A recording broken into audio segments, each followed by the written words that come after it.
নমস্কার ও সালাম জানিয়ে আজকে আমরা ইলেকট্রিক অফিসে ডেপুটেশন দিতে এসেছি।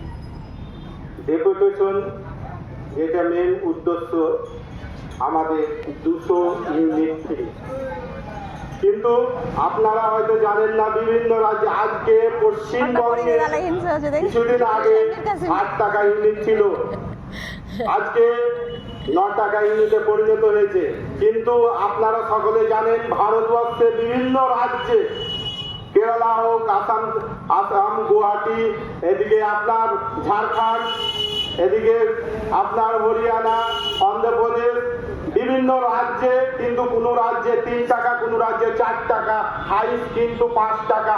কিন্তু ভারতবর্ষের মধ্যে এমন একটা রাজ্য যেটা হচ্ছে পশ্চিমবঙ্গ, যিনি মমতা ব্যানার্জি সব কিছু করেন মহিলাদের জন্য, বলে স্বাস্থ্য সাথী থেকে শুরু করে সবুজ সাথী থেকে অনেক কিছুরই আওয়াজ শুনতে পাই, কিন্তু কোনোদিন কিন্তু আমরা শুনতে পাইনি পশ্চিমবঙ্গের এই বিদ্যুৎ ইউনিট নিয়ে কোনো কথা বলেছে।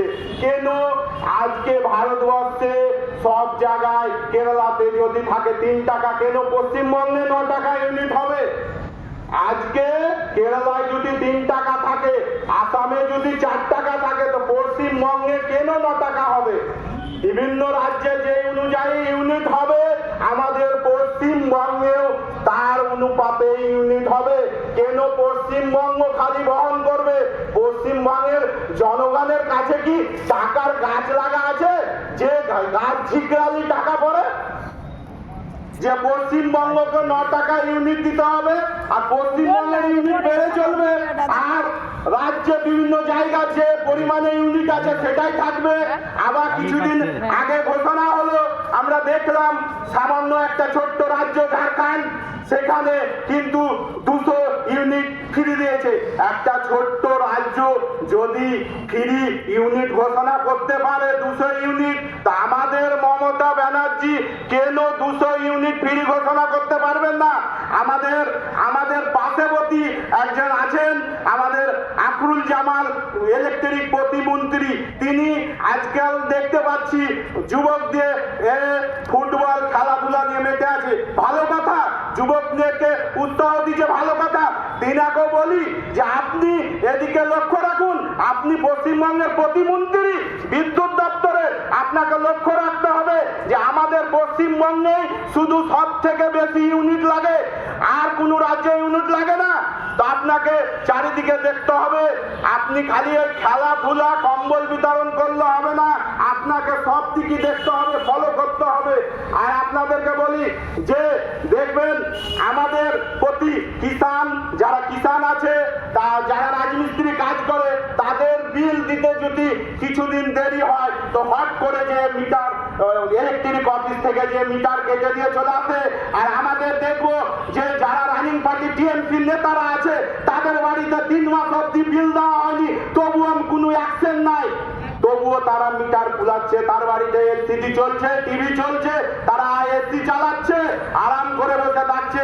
যদি ইলেকট্রিক অফিসাররা বলে যে প্রমাণ আছে, বস্তিমল অঞ্চলে 2-1 মেম্বার আছে, বিভিন্ন অঞ্চলে আছে, যে তারা রানিং পার্টির পাওয়ার দেখিয়ে এখন পর্যন্ত মিটারের কারেন্টের বিল পরিশোধ করছে না, এটা কেন হবে?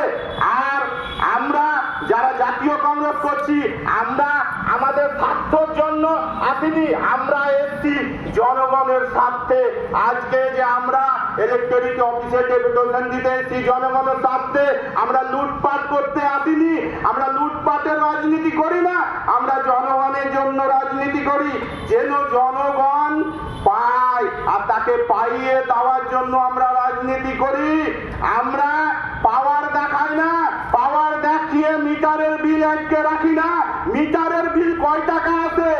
খুব জোর হলে 10,000 টাকা আসবে। 10,000 টাকা কি টিএমসির কোনো মেম্বার দিতে পারবে না? সে পাওয়ার দেখিয়ে মিটারের বিল আটকে রেখে দেবে? এটা কেমন ধরনের সরকার? সরকারের কোনো অ্যাকশন নাই, সরকার শুধু তার দলের লোকদের দেখছে। সরকার সকলের হতে হবে, শুধু টিএমসি নেতাদের হতে হবে না, সকলের হতে হবে। আপনি মন্ত্রী হবেন, আপনি মুখ্যমন্ত্রী হবেন, সকলের মুখ্যমন্ত্রী হবে। আপনার দলের খালি মুখ্যমন্ত্রী নয়, আপনার গোটা পশ্চিমবঙ্গের মুখ্যমন্ত্রী। জনগণের কথা শুনতে হবে, আর জনগণের কথা শুনে আপনাকে রায় দিতে হবে। আপনার নেতারা, আপনার অঞ্চলের নেতা, আপনার জেলার নেতা